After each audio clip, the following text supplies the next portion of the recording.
Only $700,000 will buy you a pretty nice house these days, but when an older man moved into a large and well-known retirement community in Williamson County last year, he says all that money didn't buy him anything at all. Thanks for joining us. I'm Vicki Yates. And I'm Rory Johnston. He told our consumer investigator Jennifer Kraus this was his life's savings.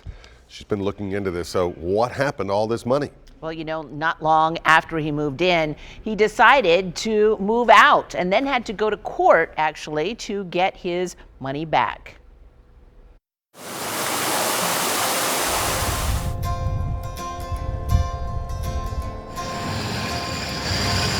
They call this the Heritage of Brentwood. I thought this was the place to be. And shortly after Gary Farber's wife of 54 years died last year, Farber decided to move into the sprawling retirement community along I-65 and Concord Road in Brentwood that offers a variety of independent living options, along with more intensive care as you age.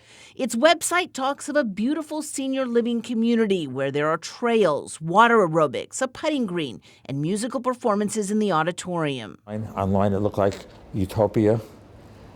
Unfortunately, it wasn't utopia. Now, in this lawsuit, Farber accuses the Heritage of violating the Tennessee Consumer Protection Act, intentional misrepresentation, multiple counts of fraud, and unjust enrichment. I thought it was taken advantage of. According to Farber and his attorney, while the Heritage website shows a variety of units and spacious floor plans, nowhere does it say how much any of this will cost you.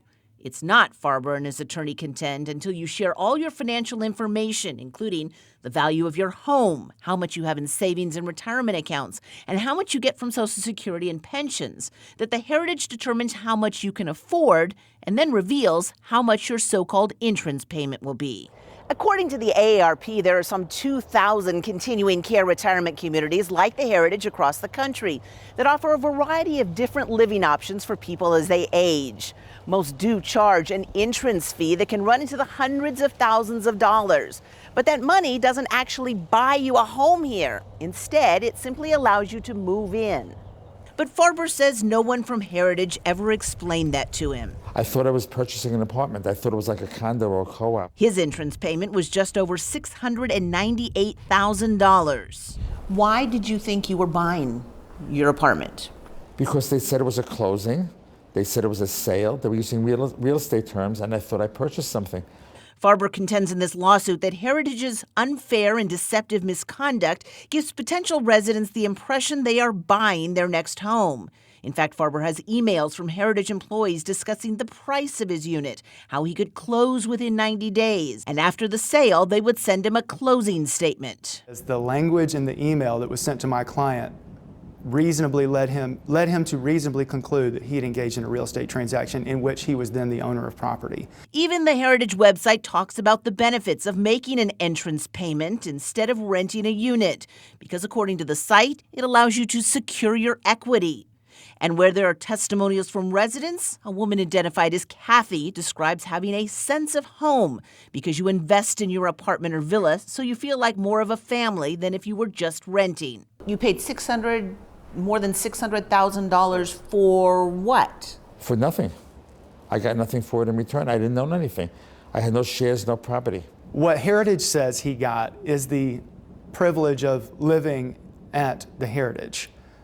If that's the case, it seems strange that he would then also be required to pay a monthly fee of conveniently nearly every dollar of his state pension. That's right. On top of the $698,000 he paid, Farber was also charged $5,538 a month for accommodations and services.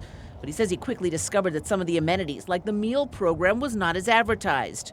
So a month after moving in, Farber decided to move out, and he asked for his $698,000 back. It was half of my life savings. My wife and I worked hard to accumulate this money. The Heritage, though, refused, explaining that buried in the fine print of this agreement that Farber had signed, it says the company considered the money a loan and could keep it after Farber moved out or died for up to 2 years, interest-free. Why would I give them an interest-free loan of almost $700,000?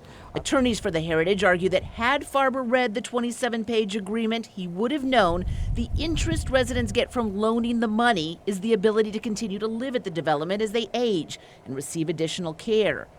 Farber says that doesn't make sense, which is why he's now speaking out. I don't want anybody to have the same problem I had. Now, Nashville Mayor John Cooper is the founder and majority owner of the Heritage at Brentwood. We did reach out to the mayor as well as the facilities director and attorneys for the Heritage, but none wanted to speak on the record. Meanwhile, it wasn't until after Gary Farber sued that the Heritage finally agreed to give him his money back.